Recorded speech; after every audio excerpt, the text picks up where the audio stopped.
My guess is you've seen an exercise like this, or this, or this on social media. And then something about how the soleus muscle is the key hidden muscle to distance running success. But is the hype behind the soleus based in evidence? And do the exercises that we see actually help you strengthen it? Let's find out today. Every few years, a new muscle pops up as the most popular thing that you need to be strengthening. When I got out of school a decade ago, it was the VMO, then it was the glute med, and more recently, it's been the soleus. And the soleus does have an important job with running. The soleus, along with the gastrocnemius, make up the two parts of the calf muscle complex. The two muscles of the CMC serve two different roles. Your gastrocnemius is a biarticulate muscle, meaning it crosses two joints, and it plays a bigger role in explosive movements like jumping or cutting. In contrast, your soleus is a much broader muscle that sits deep to the gastrocnemius and plays a bigger role in endurance-based activities like walking and running. These two muscles blend together just above your Achilles tendon and attach onto the back of your calcaneus. They function as a unit, one being more explosive and one being more endurance-based. And the calf muscle complex is the fourth most common location for a muscle strain. My work is focused on distance runners, so I see a lot more soleus strains than gastrocnemius strains. And soleus strains tend to hit two different locations. They can hit the aponeurosis about 43.7% of the time,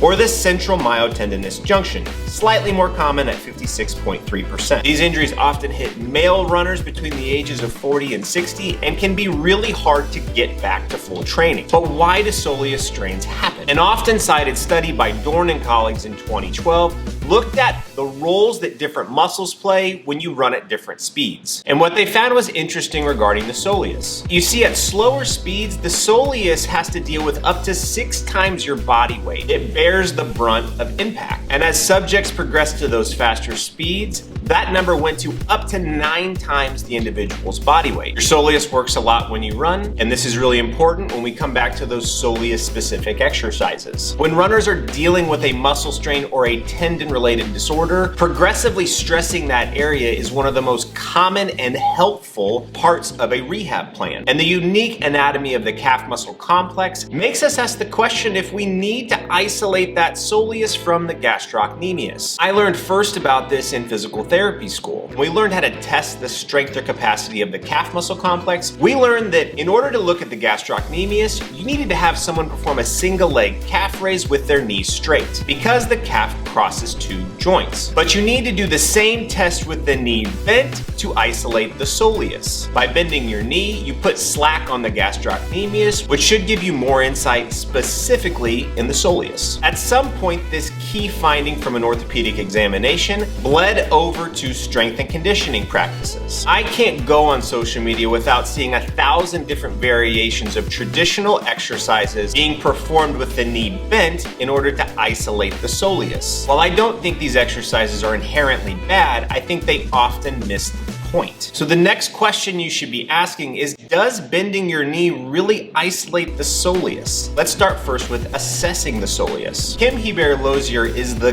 GOAT when it comes to assessing the calf muscle complex. Pause this video, head over to PubMed, and download all her papers. She looked at this exact question of, can we isolate the soleus, a few years back. She placed EMGs in the different muscles of the calf muscle complex and then assessed to see if different positions were going to elicit more muscle activity. The subjects performed calf raises with the knee straight, with the knee bent to 45 degrees, and finally seated at a 90-degree angle. And what they found was that no one position elicited more calf muscle activity than the other. They couldn't isolate a muscle based off of position. We should immediately question our ability to isolate the soleus. And you'll love this study. Kinoshita and colleagues looked at 14 untrained adults who performed calf raise training of 5 sets of 10 repetitions, twice a week over 12 weeks. On one leg, they performed the exercises with the knee straight. On the other leg, they performed them with the knee bent. But the single leg calf raise was much more effective at increasing the size of both the gastrocnemius and the soleus. So bending the knee doesn't isolate the soleus in assessments, and single leg calf variations are likely better at increasing strength and hypertrophy in the soleus muscle. Which brings me to the next point by the philosopher Ron Swanson. Ron Swanson once said, "Don't half-ass ass two things, whole ass one thing. Combining different movements together can be a great way to stave off boredom and give you a little bit of variety in your strength plan. But often I think it dilutes both exercises when it would likely be better for you to just do both of them by themselves. Because when you incorporate these other movements, your need to balance and maintain control goes way up. If that's the intention of the exercise, that's fine. But if you're trying to improve strength or power,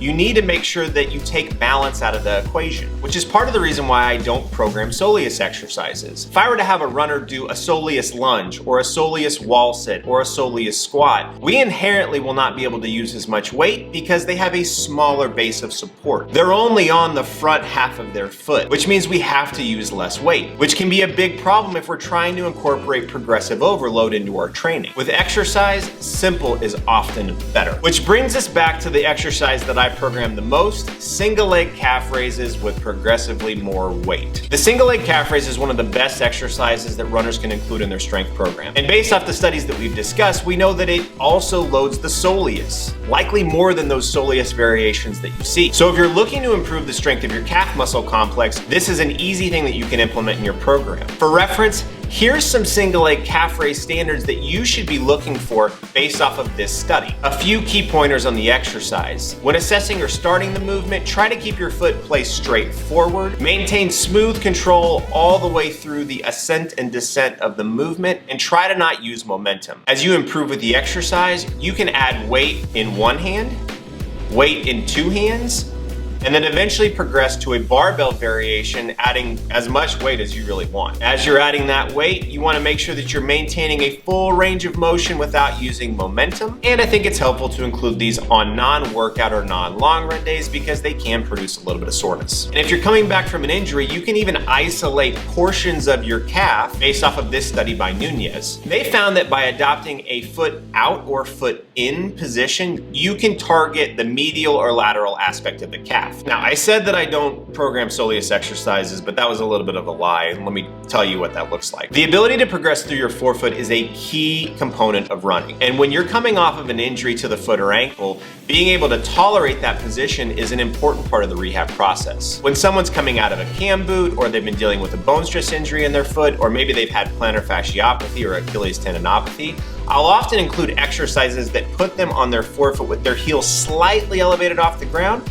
to make sure that they can tolerate that position. It's not something I'm looking to build a lot of strength and power from. It's really just a check on the way back to 100%. Let's keep exercise prescriptions simple. And if you're looking to build calf strength or power, you can lightly hit both calf muscles by simply progressing your single leg calf raise. If you'd like to check out the studies that I've discussed, be sure to check the links in the description, and thanks for tuning in.